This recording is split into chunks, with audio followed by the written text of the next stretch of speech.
sudah membahas tentang teori rangkaian listrik untuk transient response untuk komponen RL. Sekarang mari kita coba di sini ya. Jadi kita coba untuk kasus seperti ini. Ini adalah rangkaian listrik dasar, kombinasi R dengan L. Ini adalah switch. Yang kita perhatikan di sini adalah switch-nya di sini. Oke. Switch di sini itu kondisinya bisa berubah kondisinya. Apakah dari on ke off atau dari off ke on. Berarti ada dua kombinasi. Ada dua kombinasi. Oke. Kemudian posisi dari switch di sini itu bisa di mana-mana. Artinya karena ini satu loop ya, satu loop, maka kita tidak bisa memindahkan di mana-mana. Tetapi jika nanti ada dua loop, katakanlah di sini ada rangkaian lagi misalnya, ada rangkaian lagi seperti ini, maka ini nanti menjadi dua loop. Maka posisi dari switch di sini bisa di sini, bisa di sini. Jadi posisinya bisa berubah-ubah, ada dua kondisi yang berubah. Jadi nanti ada persoalan yang seperti itu. Dan itu cara penyelesaiannya pun itu tidak mudah. Jadi tidak mudah. Sehingga kita akan belajar dulu katakanlah untuk yang satu loop. Jadi kalau satu loop seperti ini, nah mungkin biasanya ditanyakan itu adalah arus, kemudian tegangan pada R dan pada L. Kuncinya di sini apa? Kuncinya di sini itu adalah kita harus memahami tentang Laplace. Kita harus belajar tentang Laplace, kemudian kita nanti harus paham atau bisa menggunakan tentang integral dan diferensial atau kalkulus.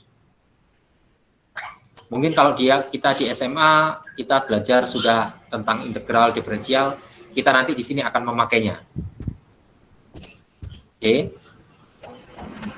Jadi ini untuk kasus ini misalnya ya, artinya bahwa switch ini akan berubah posisi dari off ke on pada saat T sama dengan 0.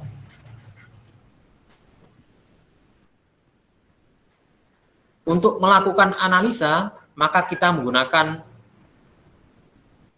hukum Kirchhoff tentang tegangan. Ini adalah hukum Kirchhoff tegangan ya. E ini adalah ini ya sumbernya. Tegangan pada R plus tegangan pada L. Jadi RI plus L dI per dt. Sehingga kalau kita masukkan nilainya adalah ini. Ini adalah kita masukkan nilainya. Katakanlah kalau kita ingin mencari tentang arusnya, kita tidak bisa menyelesaikan ini. Kenapa? Karena ada diferensial di sini. Kita tidak bisa menyelesaikannya.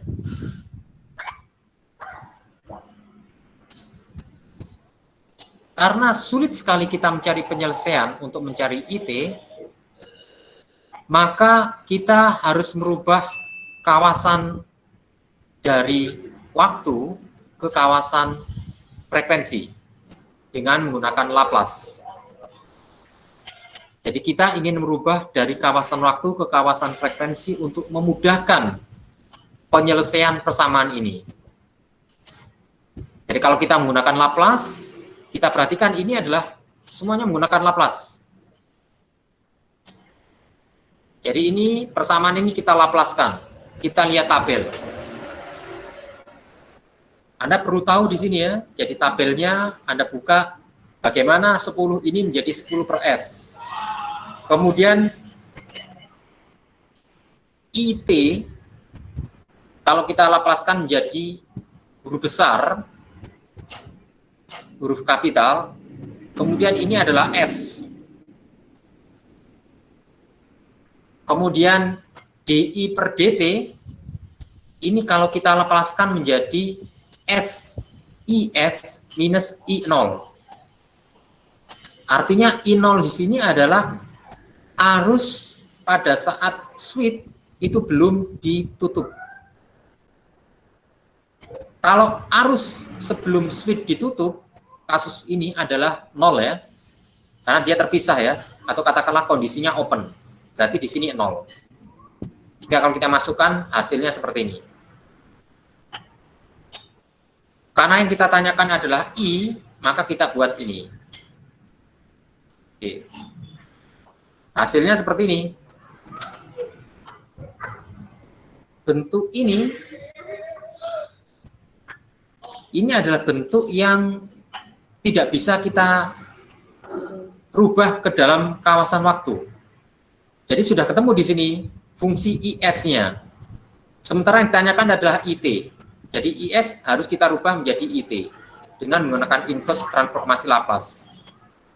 Maka kita harus melihat tabelnya. Bentuk ini tidak ada, maka harus kita rubah ke bentuk ini.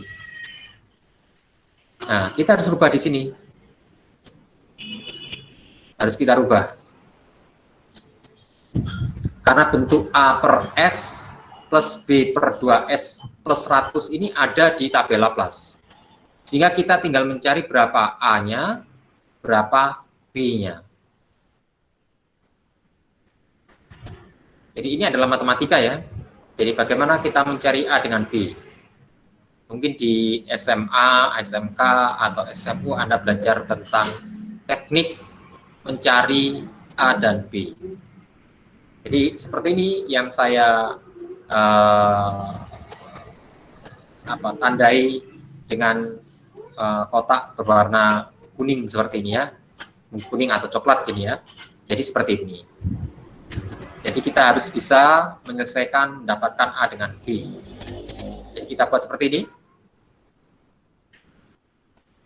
sampai ini ya. Nah, terakhirnya seperti ini. Kita perhatikan di sini. Ini bagian atas, ini juga bagian atas sisi kanan ya. Kalau sisi bawah sudah sama. Artinya bagian kiri dengan kanan ini harus sama.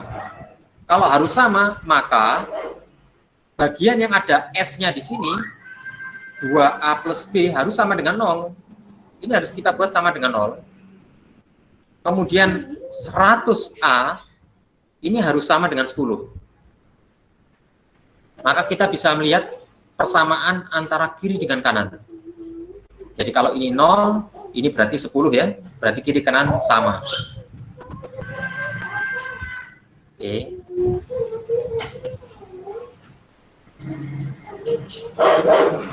Kita nanti bisa dapatkan ini semua. Kita bisa dapatkan ini, ketemu A, ketemu B-nya. Kemudian kita masukkan di sini. Nah, kita masukkan di sini. Kita rubah, kemudian kita gunakan inverse Laplace.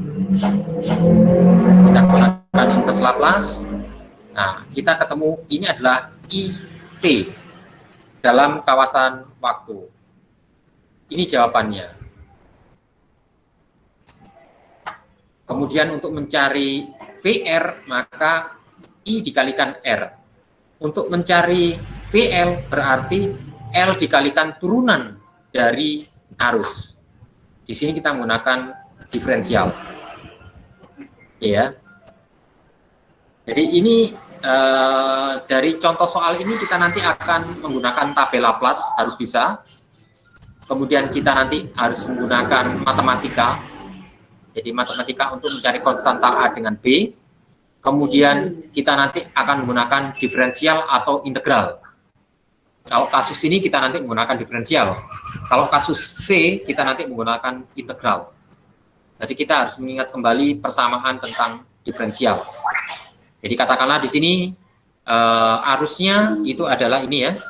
Ini IT. IT di sini harus kita apa namanya ya? kita diferensialkan. Jadi IT kalau kita diferensialkan hasilnya seperti ini. Bagaimana caranya? Saya yakin Anda bisa mengingat-ingat materi Anda di SMA ya. Jadi turunan diferensial yang ada eksponensialnya. Jadi seperti itu ya. Kemudian nanti biasanya setelah ini kita akan melihat grafiknya. Grafiknya bagaimana? Cara menggambarnya. Oke. Ada dua cara di sini. Cara yang paling mudah adalah kita menggunakan Excel. Jadi kalau kita gunakan Excel seperti ini, jadi katakanlah seperti ini nanti untuk kemudahannya untuk T-nya ya. Jadi T-nya di sini, T-nya di sini Anda buat dengan basis 1/50. Tujuannya di sini adalah untuk mendapatkan E pangkat min 1, kemudian pangkat min 2, pangkat min 3, dan seterusnya. Sehingga di sini penulisannya adalah kita buat basis 1/50, 2/50, 3/50, 4/50, dan seterusnya. Sehingga kita dapatkan nilai ini. Nilai ini kemudian kita buat plottingnya. Nanti hasilnya seperti ini. Jadi sudah kelihatan ya di sini ya. Ini adalah grafik dari arus. Kalau kita ingin cara yang lain, kita bisa menggunakan pemrograman. Kita katakanlah bisa membuat program untuk membuat grafik. Semua bahasa pemrograman bisa dipakai untuk membuat grafik.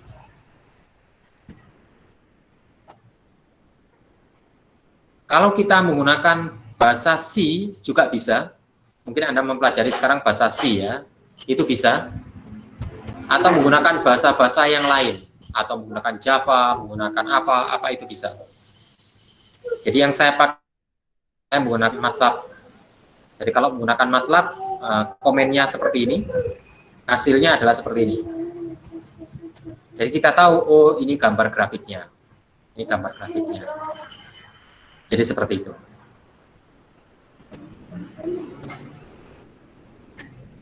Ini untuk tegangan pada R ya, jadi sama saja. Jadi tegangan pada L juga seperti ini. Jadi kita bisa menggunakan dua cara untuk membuat grafiknya, menggunakan Excel atau menggunakan bahasa pemrograman. Jadi seperti itu.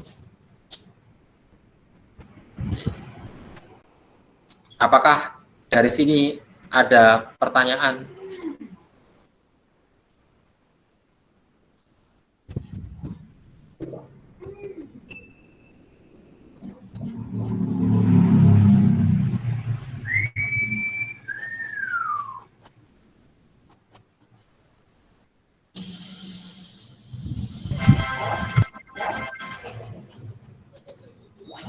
Jadi saya lihat Anda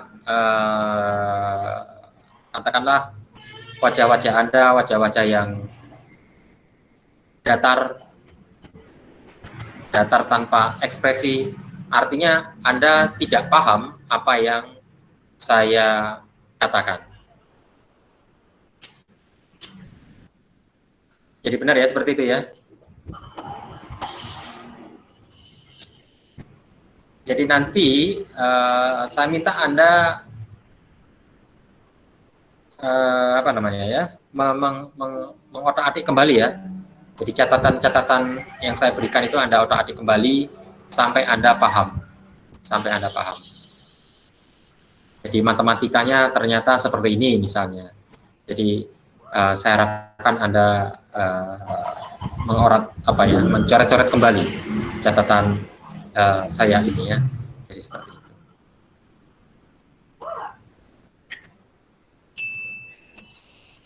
Oke. Ada untuk mahasiswa semester 4 setelah mahasiswa D4 ya, program D4 setelah kerja praktek, mereka biasanya harus membuat proposal tugas akhir. Dan tugas akhir di Politeknik di sini itu ada dua sebenarnya sumbernya. Sumber yang pertama itu adalah dari ide mahasiswa. Sumber yang kedua itu adalah dari penelitian dosen. Artinya Anda harus proaktif ya. Anda harus proaktif. Anda harus aktif ya. Katakanlah kalau Anda mempunyai ide, maka ide itu Anda tulis konsepnya, blok-bloknya. Kemudian Anda harus menghubungi calon dosen pembimbing. Ada katakanlah prodi elektronika mempunyai 30-an dosen. Anda tinggal memilih salah satunya sebagai pembimbing utama. Siapa cepat dia dapat, karena tidak semua dosen itu menjadi dosen favorit. Hanya beberapa saja yang menjadi favorit mahasiswa. Kenapa mahasiswa itu harus cepat tepat ya dalam menentukan dosen pembimbing? Karena dosen pembimbing itu nanti dibatasi, ada kuotanya. Dia maksimalnya itu adalah 4 mahasiswa. Artinya 4 mahasiswa prodi D4, 4 mahasiswa prodi D3 itu sebagai pembimbing utama. Jadi katakanlah kalau kita bicara D4, maka D4 itu ada 2 kelas, 3 kelas ya, karena ditambah dengan LC. Maka dosen itu mempunyai batasan, dia boleh membimbing sebagai pembimbing pertama itu adalah 4 mahasiswa. Jadi Anda harus bersaing dengan teman Anda yang kelas sekelas atau yang kelas yang lainnya. Jadi ada dosen-dosen favorit di sini yang harus Anda, kalau Anda tertarik gitu kan ya, Anda tahu bidangnya, Anda harus segera menghubunginya. Itu kalau ide dari mahasiswa. Kemudian ada juga yang ide-ide itu berasal dari penelitian dosen itu sendiri. Jadi ada dosen-dosen yang tidak menerima ide mahasiswa, tapi mahasiswa itu harus mengikuti penelitiannya. Jadi harus mengikuti penelitiannya. Jadi katakanlah yang kalau untuk prodi D4 di sini, untuk dosen LK yang mempunyai riset itu adalah katakanlah Pak Agus Indra Gunawan, maka kalau Anda menawarkan ide, maka Anda nanti harus ikut ide penelitian dia. Jadi dosen yang bersangkutan. Kemudian selain itu, maka Anda boleh mengajukan ide-ide yang katakanlah ide dari diri Anda sendiri. Jadi ide dari diri Anda sendiri. Jadi katakanlah seperti itu ya. Jadi Anda harus yakin bahwa kuliah Anda nanti akan cepat sekali ya. Jadi nanti Anda tingkat 3. Jadi tahun depan mungkin belum. Nanti tahun ketiga Anda sudah mulai berpikir siapa dosen pembimbing saya. Itu harus Anda pikirkan mulai dari sekarang.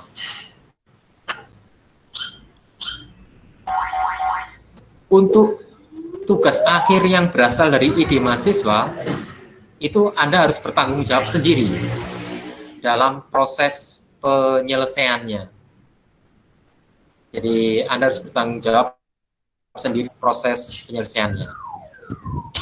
Kalau tugas akhir itu berasal dari ide penelitian dosen, maka dosen yang bersangkutan ini yang akan bertanggung jawab penuh agar tugas akhir Anda berhasil. Jadi itu sebenarnya ya, yang harus Anda perhatikan ya. Jadi ada plus minusnya. Jadi yang dari ide sendiri ada mungkin Anda bisa bebas, tetapi Anda harus bertanggung jawab pada diri Anda sendiri untuk penyelesaiannya. Jadi itu ada plus minusnya. Ada kasus mahasiswa prodi D4 yang sampai sekarang tidak bisa menyelesaikan tugas akhirnya.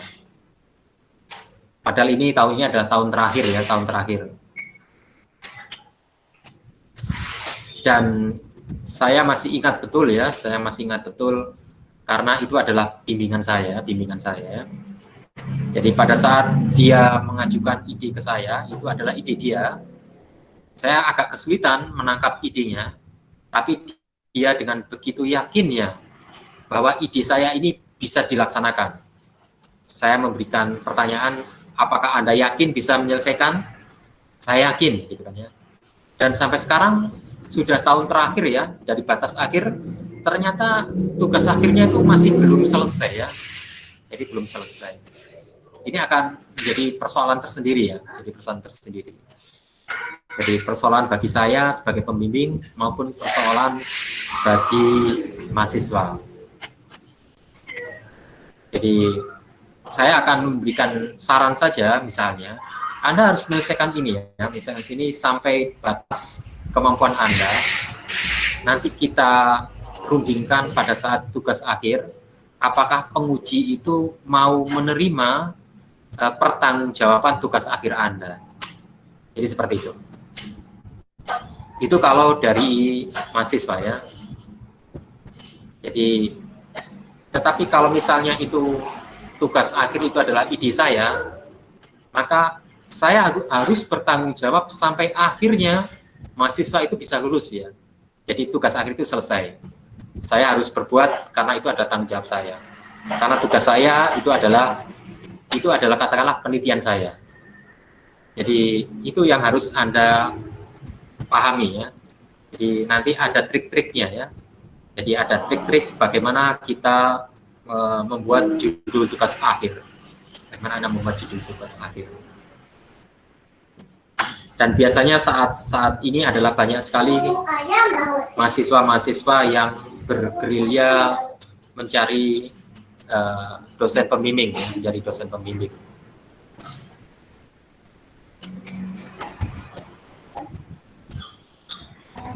Untuk kasus saya, jadi ada tiga mahasiswa yang menghubungi saya.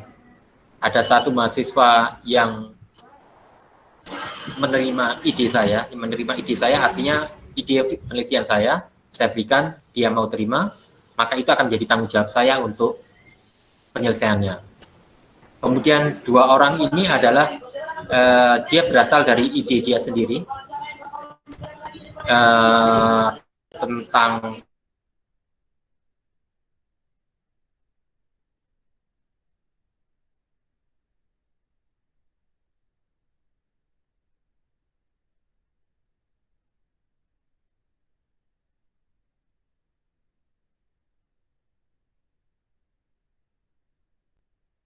ide tentang bagaimana